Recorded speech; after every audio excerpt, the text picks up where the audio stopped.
Yo, what up? Toji here. Today is the day. Well, not today, tomorrow, maybe the next day. I have to finish leveling the talents of my Topaz. But one thing I want to talk about is that this character is actually insane. Now, most of you probably use her in a team with Clara, but I've actually been using her as her own sole damage dealer. And I've been loving that team with other characters in hypercarry scenarios with her, because I think she performs extremely well in that team. When we were talking about hypercarry Topaz in previous videos, one of the biggest things was that the character needed to do enough damage as a sole damage dealer if you want to use her by yourself without using her with other characters in the team composition. Now, one of the other things to take into consideration is that as you do get more investments into the character, she becomes a much better supporter to where you actually really do want to use her alongside another damage dealer. Let me explain. If you're using a free-to-play Lycoon like I am, then you're not going to really get much value using her in a team with another damage dealer. Because, well, her best in slot not only does so much for the character, but it does so much for allies in the team party. So everyone that it does damage or hits the enemy is going to benefit from the crit damage dealt increase. Not even if you do follow-up attacks. It just so happens that the sub DPS or the main damage dealers in the team comp you'll use with Topaz will benefit from this also. Clara, Topaz herself, Jing, Herda, and any other damage dealer in the party, even characters like Seal, for instance. And then her first Eidolon gives a lot more damage to her and the team as well. Now, this increases the crit damage of follow-up attacks, so if you are using a character like Asta, you're not going to benefit from this crit damage increase. If you're using Seal, you wouldn't benefit from this either. But if you are using characters like Jing, that does most of his damage in the form of Lightning Lord, then you're going to benefit from this Eidolon 1 for the character. I don't recommend spending on the game, especially going further than one copy of the character. But if you are looking to have a very nice support for future use, then this is a very nice option to have on your account. But for Hypercarry Topaz specifically, you probably do want to pick up her first Eidolon and her Light Cone eventually, because you probably have invested that much into characters like Seal already. Now, when it comes to relics, you're going to be surprised. I'm going to be the first one to tell you. 4-piece fire is actually really good on the character. You increase the skill damage, and if you use her spam skill, you're going to do a lot more damage. And on top of that, you increase the damage of the next attack whenever you use your ultimate. So if you use your ultimate after you use your skill, and Numby is going to take the turn, Numby is going to do a massive amount of damage on the next hit.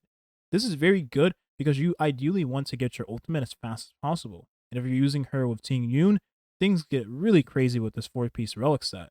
I did mention before that Topaz works well in hypercarry scenarios, but she can still be very nice at E0 functioning as a support or sub DPS for follow-up attack users like Himiko, for instance, because her skill allows her, the passive of the skill allows her to increase the damage the enemy takes from follow-up attacks by 50% at max levels. That's really good because, well, 50% damage increase of follow-up attacks is a different multiplier from any other buffing capabilities you probably have on your damage dealers. Now, just as I suspected, Asta is her best ally.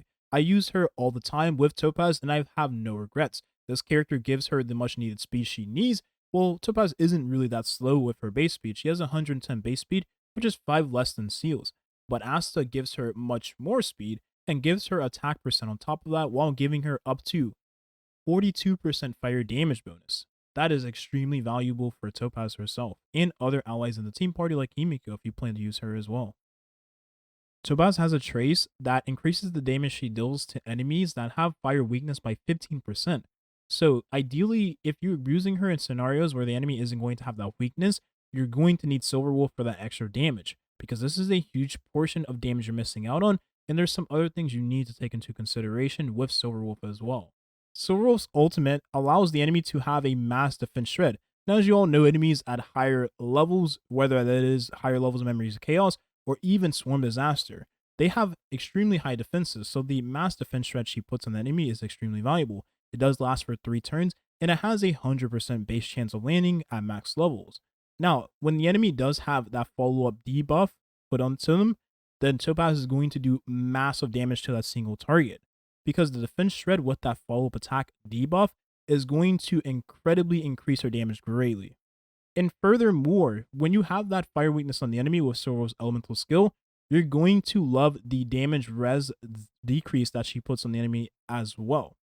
Now, it's just like Seal in the sense of you would use her ideally in those scenarios where you have maybe 1 to 3 enemies, and, well, being able to put that weakness on the boss enemy and then rotate after you kill that enemy well, is very good because you can always alternate enemies with Silverwolf and you can alternate enemies with Topaz as well. That is, unless you are using, swords play, then you probably can't do that. So what I enjoy about Silverwolf especially is that she is a skill point positive support.